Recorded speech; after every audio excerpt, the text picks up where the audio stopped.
Today's topic is Queen Kunti, radically unalloyed devotion, the incredible example of Queen Kunti. Om Namo Bhagavate Vasudevaya.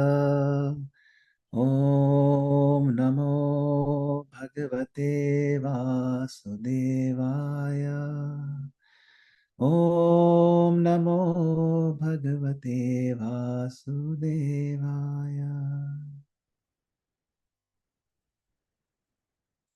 Reading from Srimad Bhagavatam, Canto 10,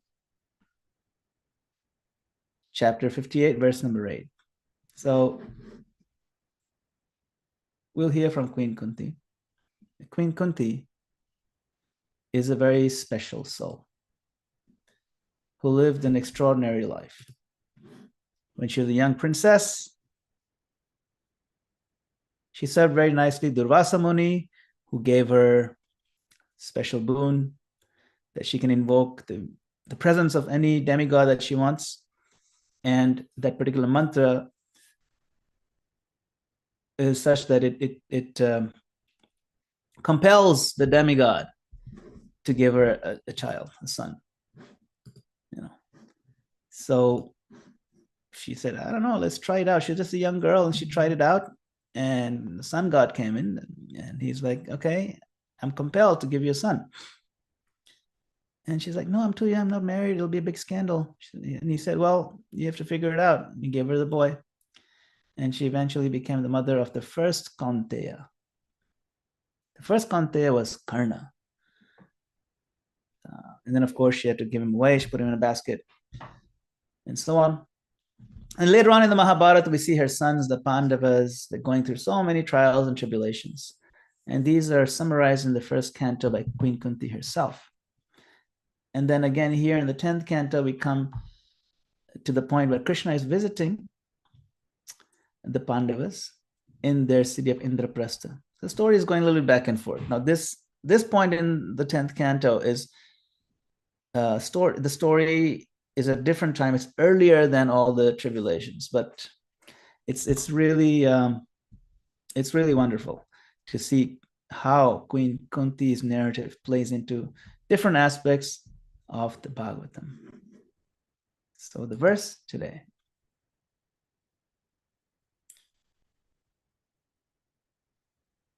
Tamaha prema vaiklavya ruddha kantashrulochana smaranti tan bahun kleshan kleshapayatma darshanam. So overcome by love that her throat choked up and her eyes filled with tears, Queen Kunti remembered the many troubles she and her sons had endured. Thus she addressed Lord Krishna, who appears before his devotees to drive away their distress.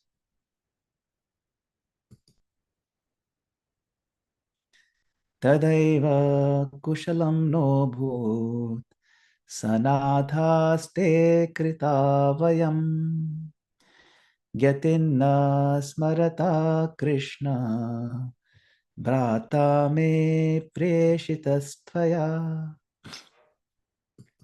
Queen Kunti said, my dear Krishna, our welfare was assured only when you remembered us, your relatives, and gave us your protection by sending my brother to visit us.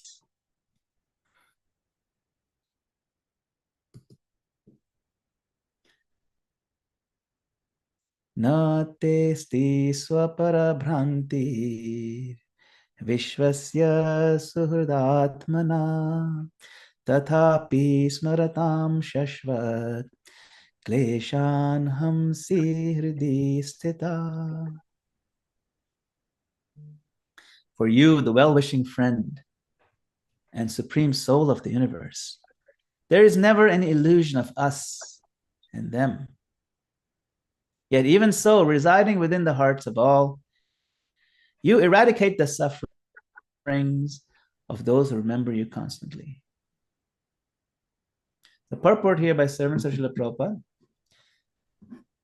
The intelligent queen Kunti here points out that even though Lord Krishna is dealing with her affectionately as a relative, he is not compromising his position as the well-wishing soul of the universe.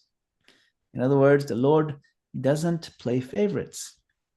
As he says in the Bhagavad Gita 9:29, Samoham sarva bhuteshu, I am equal to everyone. So while the Lord reciprocates with all souls, it is natural that those who love him intensely receive his special attention, for they want him and nothing else. Continue the verses. We'll do 11 and 12 as well. So now Yudhishthira speaks.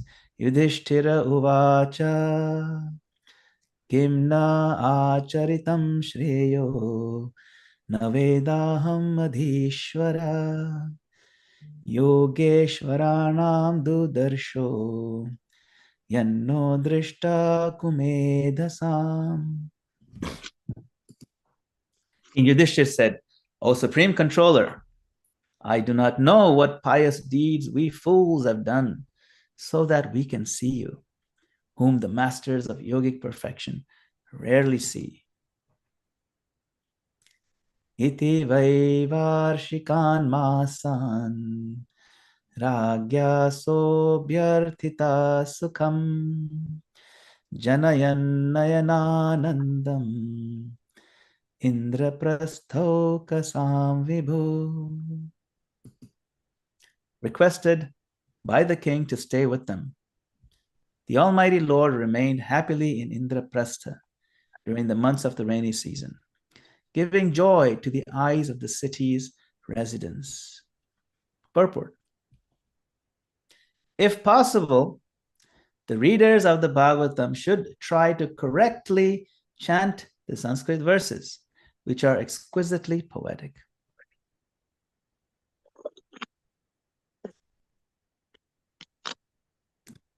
Okay.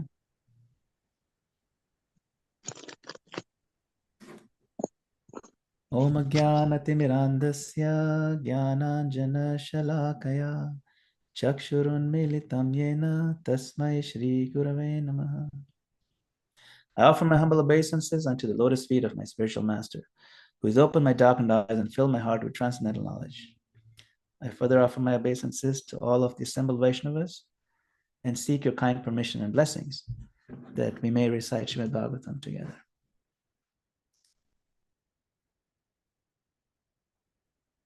So, here we're reading Srimad Bhagavatam, but we see a lot of the story of Mahabharata being repeated. What the Pandavas did, what they went through. There's a lot of, you can say, even redundancy. Why is that? It's the same author, Vyasadeva. Same author who wrote Mahabharata. Same author who wrote Bhagavatam and so many other scriptures. So what is this Bhagavatam? Why is he reiterating some of these stories? Sometimes in considerable detail, like you can see here. So if we go back to the beginning of Bhagavatam, we remember that Vyasadeva was feeling morose and he was feeling kind of depressed and saying, I've wrote the Mahabharata, written all the scriptures. Why am I not feeling that bliss? And as if sensing his dejection, Narad Muni comes in and asks him sarcastically, my dear Prabhu, why are you feeling all this? Why are you feeling so down? And Vyasadeva says, my dear Lord, you know better than me. In fact, it's so nice you came. Why don't you help me out? Help me understand. I've done so much work. Still, I'm feeling, so dissatisfied. Narad Muni said, yes, you have done so much work, but what you have done is abominable. Like, what? Yes. Of course, there's so many wonderful things written in the Vedas. He wrote even the Mahabharata, which contains the Bhagavad Gita. Very nice. Then what's abominable? He said, you have neglected to fully glorify Krishna. You have neglected to put Krishna in front and center. Yes, your strategy is kind of understandable that you want to sugarcoat the real spiritual medicine with material enticements. I get it, but it's not working. It's not going to work. People will take the sugarcoating and they'll throw the medicine away. People will just run after your scriptures for their own selfish needs, and rarely with anybody get the point that Krishna is the point. Don't you see? And so Vyasadeva said, yes. Yes, Gurudev, you're absolutely right. I will do the needful. And then in his matured understanding, he wrote the Srimad Bhagavatam. Srimad Bhagavatam, in the beginning, the second verse of Srimad Bhagavatam, Vyasadeva gives the clear caveat that in this scripture, herein, there is nothing materially motivated. Everything is pure spirit. Dharma projita kaitavatra paramo nirmatsaranam satam vedyam vastavamatra vastu shivadam tapatrayon mulanam Srimad Bhagavate Mahamuni Krite Kim va pareirishvara Sadhya Hridya Varudhyatetra Kritibi Shushrushabhi Sachanat. That is the second verse of Srimad Bhagavatam. And he says, herein there's nothing materially motivated. Everything is fully auspicious and is only meant for those who are nirmatsaranam, those who are freed from the envy and the materially motivated intense feelings. No, it's meant for those who are pure-hearted or for those who want to become pure-hearted. It's nothing but Krishna in this. And so he ended up rewriting, he ended up correcting the Mahabharata by restating those stories with Krishna in the focus. It's not that the stories were wrong. It's just that they were spoken from a different perspective. Therefore, the same stories of the Mahabharata, many of them are recounted here. You can see Queen Kunti is remembering. The remembrances of Queen Kunti give us a glimpse into the same Mahabharata stories, but from the point of view of pure devotional service. That's why even the Mahabharata stories are so infused and saturated with Krishna, with love for Krishna, with devotion, with the understanding that the whole purpose of life is Krishna. And we get a whole new facet of understanding of how the Pandavas, how Bhima is a pure devotee of Krishna, and how Arjuna is a pure devotee of Krishna, and how Nakul, Sahadev, and Yudhishthir, and Queen Kunti. Queen Kunti is a gem among the devotees of Krishna. So now we're coming back to Queen Kunti. So the Bhagavatam is a string of amazing stories that are actually history, by the way, and they're interspersed with stutis or prayers of various devotees. So now, this particular section of reading, Srila Prabhupada expands on it in the Krishna book. And he says in the book, after meeting with the 5 brothers, Lord Krishna personally went to visit Srimati Kunti Devi. So this is the visit of Krishna to Indraprastha, the Pandavas' new city. Now, Kunti Devi is also Krishna's paternal aunt. Offering his respects to his aunt, Krishna touched her feet. You can see she's his pure devotee. She's his devotee. He's touching her feet because he has to observe the etiquette that she's superior. And Kunti's eyes became wet, and in great love, she feelingly embraced Lord Krishna. She then inquired from him about the well-being of her paternal family members, her brother Vasudeva, his wives, and other members of the family. Similarly, Krishna also inquired from his aunt about the welfare of the Pandava family. Although Kunti Devi was related to Krishna by family ties, she knew immediately after meeting him that he is the Supreme Personality of Godhead. She remembered the past calamities of her life and how by the grace of Krishna, she and her sons, the Pandavas, had been saved. She knew perfectly well that without Krishna's grace, no one could have saved them from the fire accident, quote-unquote accident, designed by the sons of Dhritarashtra. You can see the picture of the fire over there. In a choked up voice, she began to narrate before Krishna the history of their life. She said, "My dear Krishna, I remember the day you sent my brother Akrura," so that's the brother she's referring to gather information about us. This means that you always remember us automatically. When you sent Akrura, I could understand that there was no possibility of our being put in danger. All good fortune in our life began when you sent Akrura to us. Since then, I have been convinced that we are not without protection. We may be put into various types of dangerous conditions by our own family members, the Kurus, but I'm confident that you remember us and always keep us safe and sound. Even ordinary devotees who simply think of you are always immune to all kinds of material danger. What to speak of ourselves who are personally remembered by you? So, my dear Krishna, there's no question of bad luck. We are always in an auspicious position because of your grace. Yet, although you have bestowed a special favor on us, people should not mistakenly think that you are partial to some and inattentive to others. You make no such distinction. No one is your favorite, no one is your enemy. As the Supreme Personality of Godhead, you are equal to everyone. And everyone can take advantage of your special protection.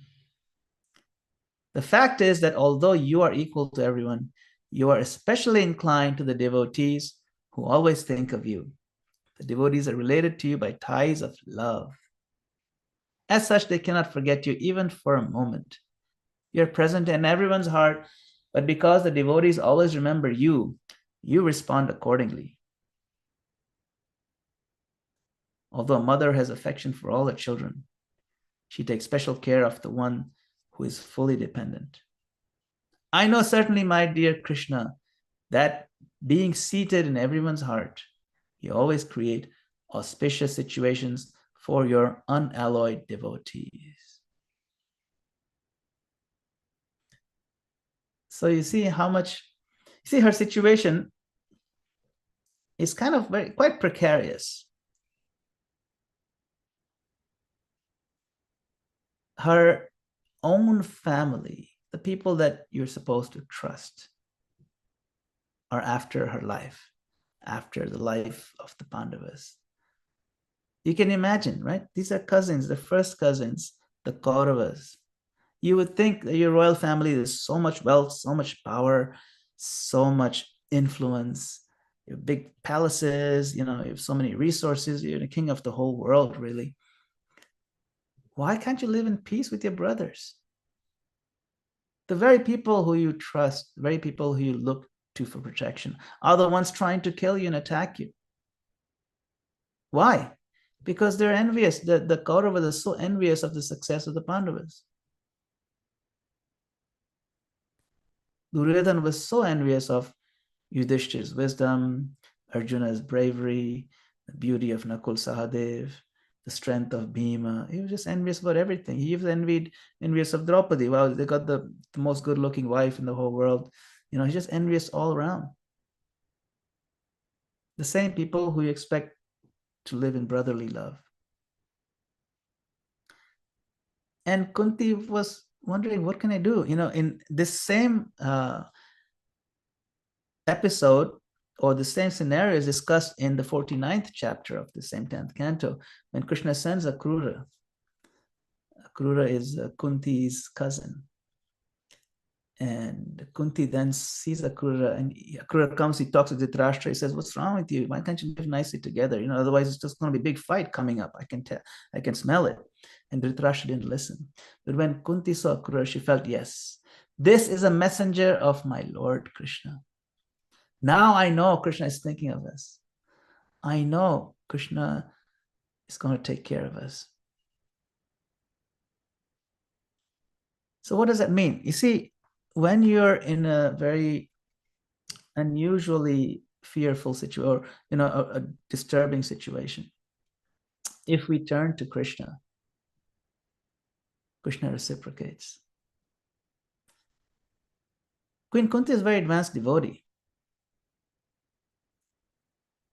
Yes, she felt that we're surrounded by jackals who are our own family members. You would think, You'd be safe there, but no. And it's not that she felt really that fearful, but she wanted to, she felt that, my own children, mothers feel very much for their children's safety. And the first thing Akrura came and told her, look, Kunti, your sons are incredibly powerful. There's nothing you need to fear. They can conquer the whole world, any one of them, don't worry. Now, because, yes, she knew that they're very powerful, but her sense of confidence was reposed in knowing that Krishna is thinking of her and Krishna is there for her. So that is her message to us. Krishna.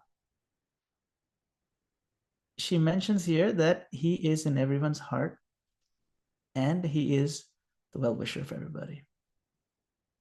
So those of us who are practicing devotees, we can rest assured that Krishna is there for us. Fine, but isn't it too presumptuous to think that Krishna is thinking of us? I understand if he's thinking of wonderful devotees like Queen Kunti, but little old me with all my little weaknesses and imperfections, and maybe I'm not really much of a devotee. He's not going to send an Akrura for my welfare to inquire upon me. Am I deserving of his attention? And sometimes we may fall into the trap of thinking that we don't deserve Krishna's attention.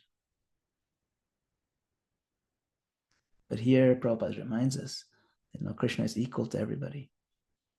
He gives equal attention to everybody. But if we give attention to Krishna, then Krishna will reciprocate with more attention. That is actually one of the definitions of equality. Because if I started giving attention to Krishna and he didn't give me any more attention than he gives to anybody else, that is not equal. Then that'll be unfair to me. So Krishna is supremely fair.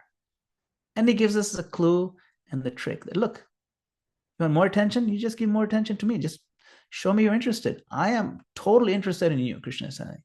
Just think about it. I'm so interested. I'm hanging out with you in your heart. No matter what you are doing, no matter how sinful or degraded you choose to make your life, I am right there with you. And I'm waiting just for you to turn to me. And Kunti is reminding us that by constantly saying you're in everyone's heart, you see. So Queen Kunti's prayers are among the finest. So this very first stuti, like I said in the Bhagavatam, is a string of stutis of prayers. This first stuti of the Bhagavatam is Queen Kunti's prayer. It's right there in the first canto, very, very early on. It is so rich in its depth of philosophical understanding, as well as soaked in loving devotional feelings. This set of prayers alone can give us devotees a solid foundation in Krishna consciousness. This is why Srila Prabhupada conducted a series of lectures on these prayers. And from that came about this book, The Teachings of Queen Kunti. One of my favorite verses in this section. The whole teachings of Queen Kunti are definitely worth memorizing and meditating on. Side note, she's a woman. Yes. One of the first gurus of Bhagavatam is a woman. Anybody who doesn't want to take instructions from great devotee women, you can tune out right now. Those who are interested, you can stay. All right. She prays. Janmaishwarya Shuta Shribhi Edhamana Madah Puman Naiva Hartya Bidhatum Vai Tvama Kinchana Gocharam. She says, my dear Lord, your lordship can easily be approached, but only by those who are materially exhausted, One who is in the path of material progress, trying to improve himself with respectable parentage, great opulence, high education, bodily beauty, cannot approach you with sincere feeling. Janma, Aishwarya, Shruta, Shri. These make you increasingly intoxicated, she says. Edamana, increasingly. Mada, this mother make you mad. Same word, mada. If we are running after these three things, we cannot run after Krishna because they're in two opposite directions. You can't run after this in this direction and then hope to come closer to this. You're moving away. So don't run after these things. Incredibly, Queen Kunti had all these. She had high parentage. She was very educated, incredibly beautiful. She had everything anybody could want. Great opulence. Her realization is this. In the purport, and I'll just end after reading the purport, Prabhupada explains, this is the first canto, okay? Explains, all materialistic men are mad after possessing these material opulences. This is known as advancement of material civilization. But the result is that by possessing all these material assets, one becomes artificially puffed up, intoxicated by such temporary possessions. Consequently, such materially puffed up persons are incapable of uttering the holy name of the Lord by addressing him feelingly, O Govinda, O Krishna. It is said in the Shastras that by once uttering the holy name of the Lord, the sinner gets rid of a quantity of sins that he is unable to commit. Such is the power of uttering the holy name of the Lord. There is not the least exaggeration in this statement. Actually, the Lord's holy name has such powerful potency, but there is a quality to such utterances also. It depends on the quality of feeling. A helpless man can feelingly utter the holy name of the Lord, whereas a man who utters the same holy name in great material satisfaction cannot be so sincere. A materially puffed up person may utter the holy name of the Lord occasionally, but he's incapable of uttering the name in quality. Therefore, the four principles of material advancement, high parentage, good wealth, high education, attractive beauty, are, so to speak, disqualifications for progress on the path of spiritual advancement. The material covering of the pure spirit soul is an external feature, as much as fever is an external feature of the unhealthy body. So remember, Prabhupada wrote this early on. He wrote this quite a while before he came to America. He wrote this in India when he was still back in Bharat. And he was explaining this point. Yes, chanting is the core. Calling out to Krishna is the main method in this Kali Yuga to connect with him. But he emphasizes here again and again, it cannot be done ritualistically, mechanically, externally. It has to have feeling. You see, so he's saying there's no exaggeration in the power of the holy name. But there's a but, he says a but there's a quality to such utterances also. So unless you can do it with that level of feeling, you will not get that impact. You'll not be able to connect to Krishna. It's like swallowing an empty capsule. Yes, the letters of the name are the capsule, but the medicine, the active ingredient, is the loving feeling of reaching out to the Lord with the heart. You know, when we swallow empty capsules, you get a placebo effect at best. If you want the real effect of purifying the heart, the Cheto Darpana Marjanam, we have to really take this purport seriously. You have to understand Queen Kunti's message very seriously and move toward the unalloyed, radical unalloyed nature of her devotion. So we can take advantage of this morning's session to reflect deeply on the incredible example of Queen Kunti and chant our rounds with that level of requisite intensity. Thank you very much. Srila Prabhupada ki jai. Hari Bol.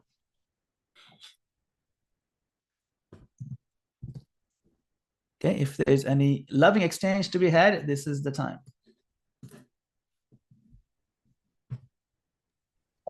Wonderful class, Madana-gopāla Prabhu. Wonderful. We're fired up to surrender to Krishna, at least today, at least during class, at least while we're in your association. We're surrendered. Okay, temple room. I see burning tears on Adipusha Prabhu's cheeks. Hare Krishna, can you hear me okay? Yeah. Yeah? Madana-gopāla's classes are superlative. I mean, we're hearing about Queen Kunti appreciating shelter and being consoled that there's shelter available. And this world is so crazy. There's so many people saying so many crazy things. And the class that we received just now, full of wisdom, sincerity, sanity, just sanity. In a crazy world, when we hear sanity and wisdom, it's so refreshing. And she's longing to be sheltered, to be cared for by that quality, by a person of that quality. And we hunger for that. And we're so grateful, like Narada Muni was saying to Srila Vyasadeva, that Krishna is so wonderful that we can get that it's available. Prabhupada said, you will get the quality of association you desire. If you want the association of somebody who's second class, you'll get that. You'll have an excuse not to surrender and you'll become third class. But if you want the quality of association with somebody who's first class and you're willing to be submissively hearing from a person of that caliber, then you will get that. Krishna will give you that. So thank you very much for this, clear presentation, full of wisdom and sanity. And I'm hoping to eke out a little desire in my heart. Please, Krishna, let me stay in the association of devotees like this. Let me hear from them and avoid hearing from watered down, distorted, convoluted opinions that have some wisdom but are mixed with some kind of something material, something less than perfect. So thank you very much. Thank you, Srila Prabhupada. Thank you, Krishna. Thank you, Madana-gopāla. All glories to Srila Prabhupada. Hare Krishna. Hare Krishna. I think there's a question here in the chat. How to do spiritual attainment in Lord Krishna day by day? It's a very good question. Maybe we can talk a little bit about that day by day. And this is good. It's very nice. Krishna Gowda wrote this question. The answer is in your question. The answer is day by day. That's very important. It's like saying, how do I build muscles? If I want to build a muscle and my muscle is very weak and atrophied, how do I build it? Can I do it in 3 days and see substantial results? No. But you can get started today, and then you do day by day gradually. You change your diet, spend some time doing the exercises. And if you really want to get good, you hang out with those who are successful in it, those who have a taste for that, those who have studied it very well, the art of bodybuilding, for example. So similarly, if you want to grow in spiritual attainment, certainly first you have to identify who are those who are the most absorbed, the most involved in their own connection with Krishna. How do you determine that? So we find those devotees who are very progressive or willing to help you. And of course, you study deeply. Srila Prabhupada was the perfect example of spiritual attainment in Lord Krishna. So definitely grab the books of Srila Prabhupada. They're up for grabs. They're everywhere. You just Google them, read, chant Hare Krishna every day. So if you chant Hare Krishna every day, that's the first thing. You chant Hare Krishna, Krishna Krishna, Hare Hare, Hare Rama, Rama Rama, Hare Hare. You chant happily, you chant with joy in your heart. You're banning all the other distractions in your life and until you're drunk in Krishna consciousness. And you're drunk so much that eventually you have to even hiccup. Sometimes that's how it is when you're drunk in Krishna consciousness. And we have examples right here. So you have to be very addicted to Krishna. And you develop more and more of that addiction. It's some people get addicted to 420. That's not good. Today is 420. I think people are celebrating that. Anyway, that's not where you want to go. You don't do that Dam Mara Dam. You want to do Hare Krishna, Hare Ram. That's what you want to do. So thank you for your question. Haribol. All right. We have a question from Prashant Prabhu. Based on the purport, is it more challenging for those who are well off, living comfortable lives, to be truly Krishna conscious? In another prayer, Kunti also says, may troubles always come my way, so I never forget to remember you. Does this mean if you're not having problems, it'll be difficult for you to be truly Krishna conscious? Very good question. Excellent question. Actually speaking, Prashant Prabhu, everybody in this world, whether they're rich or poor, whether they have comfort or not so many comforts, everybody is utterly miserable. If by being more rich, you'll be happy, then it'll be the rich people who will be dancing in the streets, not the poor. It's not that. To think that rich person is rich and poor person, no, that's not part of the equation at all. And I can understand how these prayers of Queen Kunti can be confusing. So she's saying basically that one who is running madly after these things will not be able to call you out. Now, rich people also running madly after them, poor people also running madly after these things. Depending on our karma, we have different levels of what we have available to us. But our orientation is away from Krishna. And all she's saying is, if you're facing this way, you're mad. Edhamana madhapama. You face this way. There's Krishna this way. That is the core. So Queen Kunti is incredibly rich, but she is a pure devotee. She's incredibly beautiful, but she's a pure devotee. Very educated, everything. She had all those four things. See, so that's not a disqualification. It's where are you oriented? Where do you want to? What are you running after? Because we're all running or walking or moving toward something. You see, that is one aspect of your question. The other aspect of your question is, okay, now, the other aspect of your question, she prays for calamities to come. Now, she's not, like some people actually gain pleasure by going through physical pain.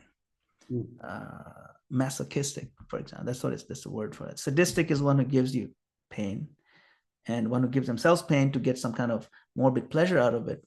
But that's not what Queen Kunti is asking for. You see, she's not. If you read her prayer carefully, she says that somehow or other, I have seen, whenever we are in trouble, you show up. Like you just show up magically.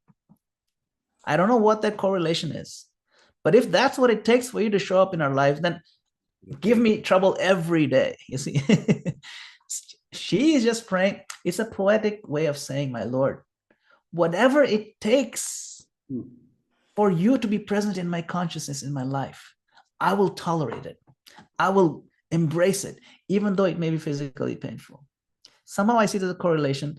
I don't know if there's a causation, but there's a correlation. You see, and I can remember you more intensely, that's fine. But she's not saying that give me pain for the sake of the pain. She's saying, give me whatever it takes to see you every day. And that should be the core of our prayer. My Lord, give me whatever orientation it takes for me to see you every day. Whether it means, of course, some clarity, if it means I have to go through an inconvenience. You are the most important person in my life. And that's the core of that prayer. Yeah. Okay, Prashant. All right. I see some.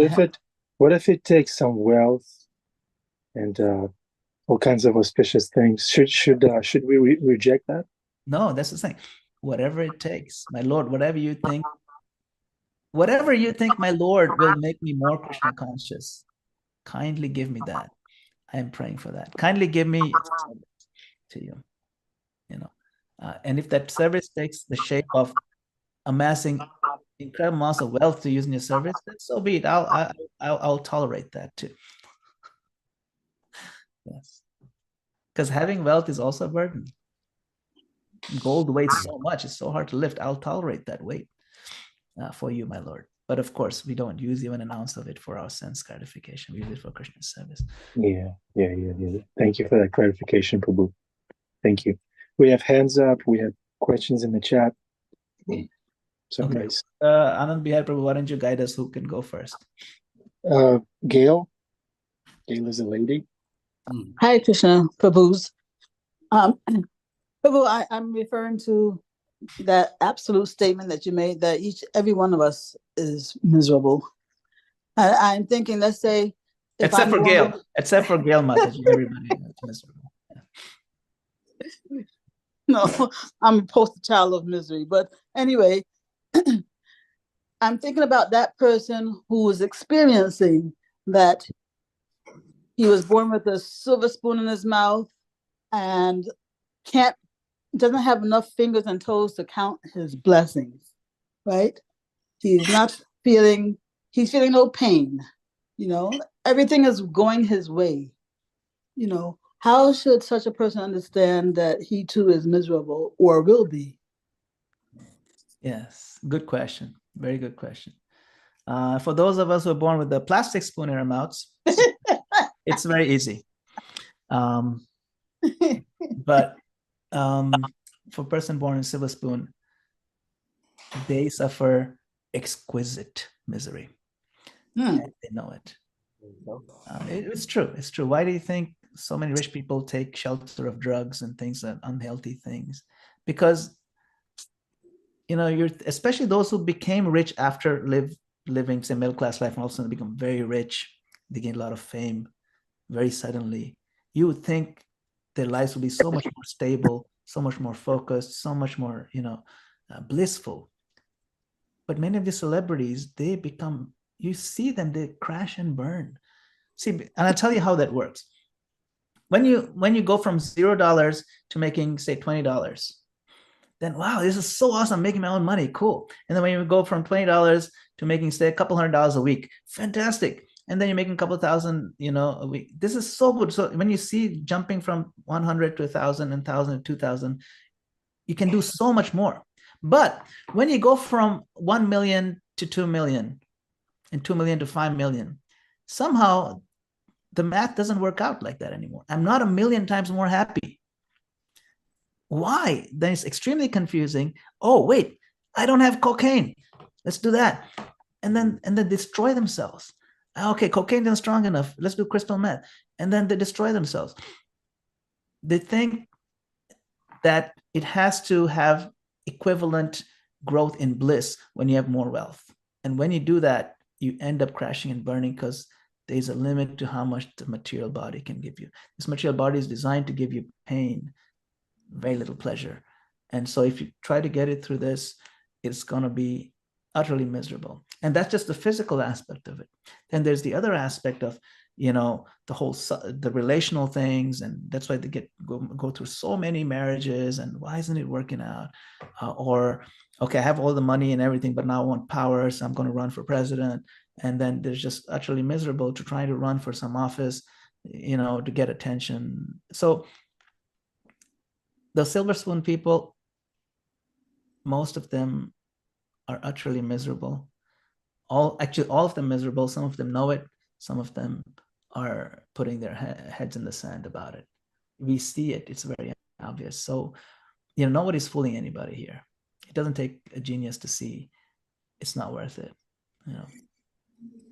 All right. So basically the point is that when you have a great deal of opulence of whatever form, your expectation for happiness increases, and then when that happiness doesn't come, then the frustration sets in. It's inevitable. So we'll take a break for darshan. Yeah. Hare Madana-gopāla Prabhu, if you have a few minutes, can you Jamuna Jaya? Jamuna Jaya is here. Oh, wow, nice. Yeah, no, sure. Yeah, we have some time. It's Saturday morning, no problem. Okay.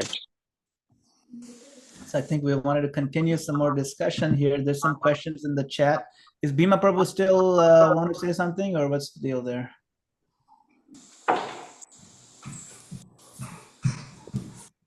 Go ahead and answer the questions in the chat. Okay, all right. So let's see, the next question is Neha. Is there anything mentioned about superstition in the scripture? Should we believe in that? It's a good question.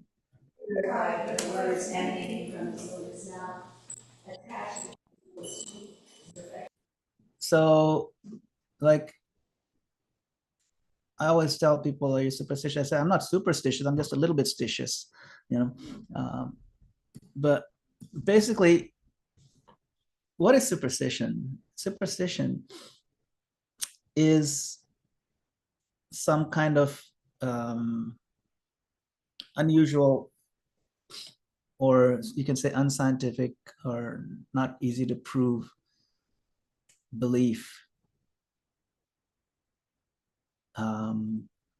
that you just do and it becomes a tradition.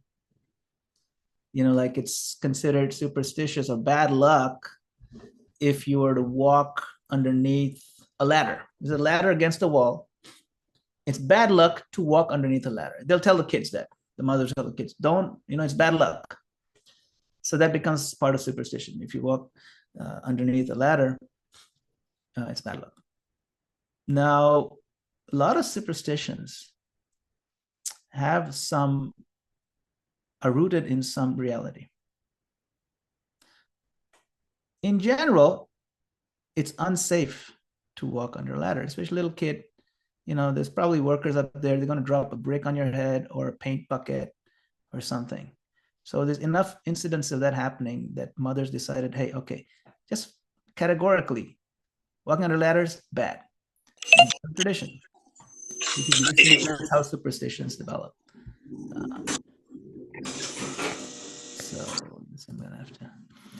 So basically, superstition is a broad category of things.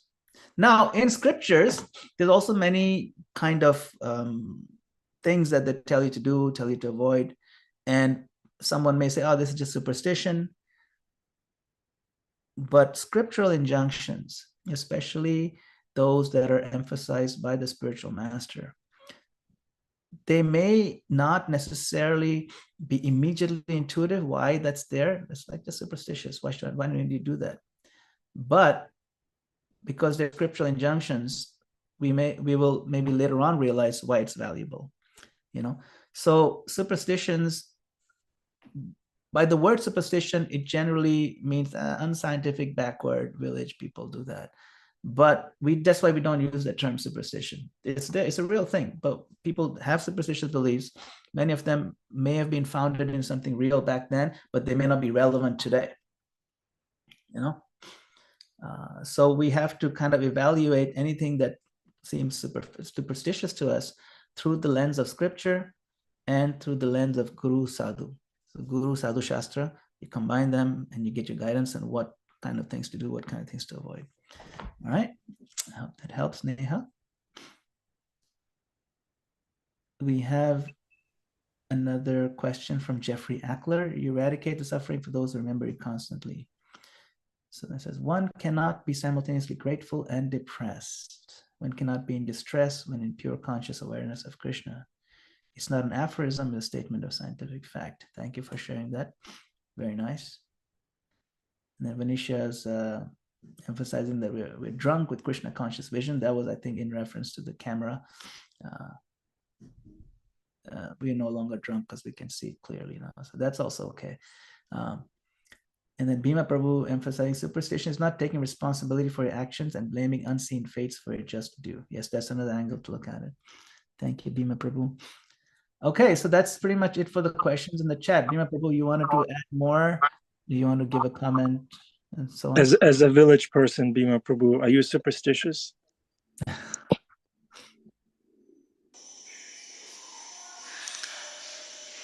Hare Krishna, can you hear me? Yes, Prabhu. Yes, Bhima Prabhu. Yes, Aditya Prabhu. Yes.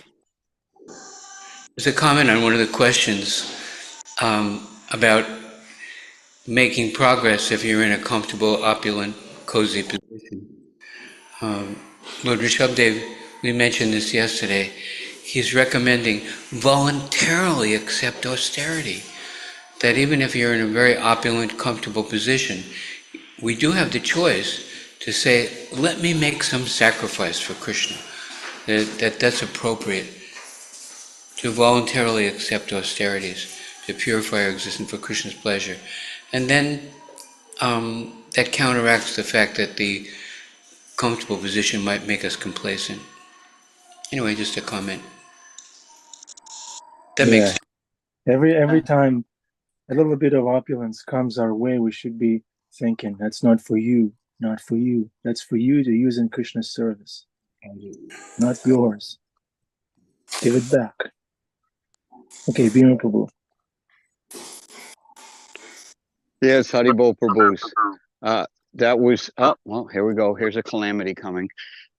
Anyways, I just wanted to say that the other day, my brother sent me some long lost photos of our childhood, and the photos that my father used to take were always action photos. So when I saw them, these are photos I hadn't seen in over 50 years, 55 years. Come on, Ron.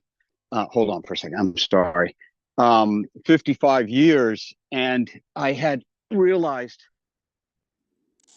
that when I saw the photo, I felt what I was feeling at the moment of the snapshot, as if I was just there. And in those moments, because there were quite a few photos, I was there in that time some 50 years ago. And then, of course, after I put the photos away, I came back to the so-called present moment. And I realized that life passes literally in a flash. That I'm that same person. These are fundamental, rudimentary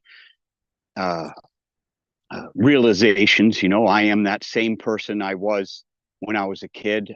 The only thing that's changed is time, circumstance, and now I'm half the person I used to be, so to speak. And it wakes you up to how fast this life flits through. That it's literally like a dream. It was literally yesterday that these things were occurring, that I was looking at the photographs. Sure, there's a whole life in between, but that was then and this is now, and there's a very short period of time in between. And then, of course, I expostulated into the future, thinking, the next thing I know, I'll be on my deathbed taking my last breath, and it will be in a moment. And I was using that feeling of how fast 50 years passed and saying to myself, next thing you know, I'm going to be laying on my bed, and this will be it. And I'll be saying goodbye. Hopefully it's in bed, not wrecking in a car or being trampled by a horse or something like that. But anyways, this is the thing, that if we can always remember these rudimentary, fundamental aspects of what life is really about. My son calls it zooming out. If we can zoom out and understand the true nature of this very brief picture show that this material world has to offer, and that Lord Chaitanya, when he said "Jeev Jago," that was not just hyperbole. He wasn't exaggerating. Oh, you're sleeping. No, we literally are in the material world because of its nature. countries, dynasties, political systems. Everything comes and goes. Nature comes and goes. Every time I take a walk in the woods, the trees are little saplings are rising from the soil, and hundreds of trees are down, deadfall in the woods, and you see that this we're constantly being churned, and literally, Kunti said, these calamities are coming again and again. Every day we wake up in this material world is a calamity for our soul. And Prabhupada, I notice that when I listen to Prabhupada's lectures, he's always very vehemently stating this world is a miserable place. We have to stop desiring to make it work in the material world. We have to stop desiring the stuff that we think we don't have, because that stuff we think we don't have is precisely that stuff which gets in the way between us and Krishna. And that when the calamities come, the reason why we remember Krishna is because calamities usually mean something being taken away from us. Time, health, material goods, these things, Krishna takes these things away from us. Hari takes these things away from us so that we better see him. As Queen Kunti said, always standing there in front of us, always right there in front of us. And it is simply our desire to concentrate on the stuff of this life, the stuff that comes and goes in 50 years in a moment. We put all that in between us and seeing Krishna. Anyways, that's your class was, so revelatory of these feelings. It, brought up those feelings in me. Thank you so much, Prabhu. Hare Krishna. Thank you very much, Bhima Prabhu, for the wonderful comment. Just the such a transient nature of our life. It's a blink of an eye, and it's over. And then there's the next one. And unfortunately, we don't learn. Now it's our chance to learn, to come out of this cycle. Thank you. Anybody else have any elucidating, enlightening comments? Hey, it's Saturday morning. Let's do it. We'll take one more burning reflection from Sundaranandaji. A question on that. So Bhima Prabhu mentioned about this transient nature. So it's more like, so when we listen to comments like this, similar to what they call smashan vairagya, crematorium realization. So we understand, okay, this is true. I gotta wake up, Jeev Jago. What happens the next few minutes? I have to, pay the bills, head out, this, that.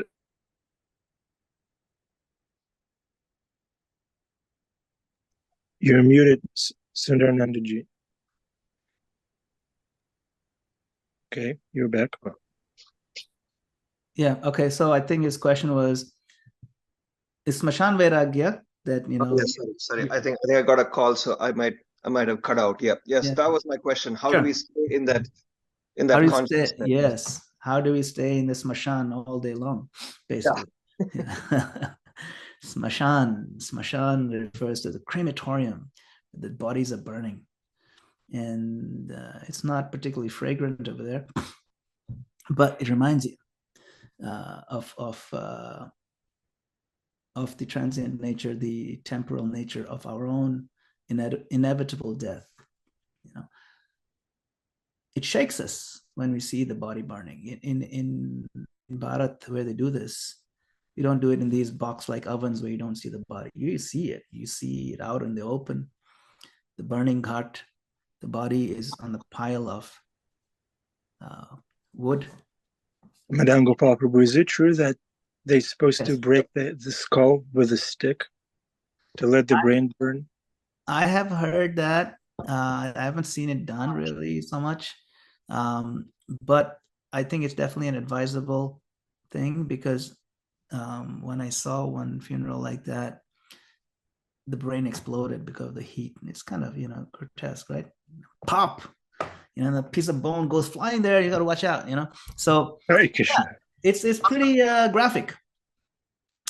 They should probably bring that back, because I asked my wife to break my skull when I'm there, and she said, "I'm gonna break your skull now." Yeah, Why wait? Don't jump the gun on that one, So, and don't give those kind of ideas to your wife. This is, otherwise you say, as it is, I'll follow as it is. Don't do it. Just wait until I'm dead. Okay. So yeah, the jarring nature of attending that kind of funeral, it does shake us. That's why Smashan Veda, again, we realize, oh, this life is, why am I so worried about all these things? And then the moment you get back in the car to go back home, and then you take a shower, and then it's over. You're back to what we call the real world. So, and like you said, you have to pay the bills, and you have to deal with the taxes, and you have to deal with the relatives, and you have to deal with so many things you have to deal with them. It's problematic. And then these things become important again. So what do we take home from this? We have to take home an intelligent realization. What does that mean, intelligent? Intelligent means, okay, there's definitely some emotion. But now the emotion is directed properly if you have spiritual framework understanding, right? We are not this body, there's eternal life ahead of us. We shouldn't take these things too seriously. Then we get quickly sucked back into a routine where that perspective is almost erased again. So what is the intelligent way of dealing with it? How do we hold on to that feeling of the realization? Therefore, we do this on a daily basis to remind ourselves. It's like polishing silver. If you polish silver, even if you keep it in a dust-free environment, you keep it in a cabinet, it starts going yellow in just a few days. And then before you know it turns black, just by itself, just oxidation. So we have to polish it very frequently. And so similarly, we have to remind ourselves on a daily basis, remind each other, and then during the day, see if we can find an opportunity to reflect. Like even when you're paying the bill, you open the checkbook, you're paying the bill. If we can intelligently develop a habit to kind of go back to what we learned in the Bhagavatam class that day, or something we read what Prabhupada said, can I inject a Krishna conscious realization into what I'm doing right now? Now, we won't be able to do it all the time, all day long, because we're not in the habit of it. But every now and then, between things, like I tell myself, even when I'm walking from my work desk in my office, just to the bathroom, even that like 30-second walk, you can be thinking of something else. Okay, this is a break. How is Krishna so wonderful? He's awesome. This Krishna consciousness is so great. Maybe I shouldn't be so stressed about our work. Ultimately, what's the difference? I'm doing my best. I'm trying to be focused. I learn from my mistakes and so on and so forth. But it's not worth burning up completely over something this petty. Don't want to sweat the small stuff, and it's all small stuff. So that's the realization. If we get it, there's so many, the spectrum of realizations that come up in our different Bhagavatam studies. Whatever is relevant, if we can connect it to that day's events, we'll remember Krishna. And remembrance of Krishna is the key that unlocks the permanent vairagya. That's Smashan vairagya that you feel momentarily. It becomes more permanent because remembrance of Krishna brings that. All instructions in all the scriptures fall into two categories. Do this and don't do that. Hold on, let's quiz Sundaranandaji. So what are those two instructions, Sundaranandaji? Always keep the wife happy and never forget Krishna. Yes. Yeah, got it. Thank you so much, Prabhu. Amazing. Right. Yeah, thank you for those points. It really helps. Appreciate it. Hare Krishna. All right. The 2 points are men are from Mars and women are always right. Okay. So Jai. And we're all female. that's right. Okay. All right. Karthik has the realization. Wonderful class. Thank you so much. Yeah, I'll just read a quick one. Karthik says, one of my first realizations planting flowers in the backyard was that everything I plant will die sooner than later because the rabbit will eat it. So yes. So with that, we're all going to die, and yet we're never going to die. Only the body dies. We are eternal. We're servants of Krishna. Let's never forget that. including flowers and rabbits, everyone servant of Krishna. Srila Prabhupada ki jai. Hare Krishna. Jai Madana-gopāla Prabhu ki jai. Everybody on this call ki jai.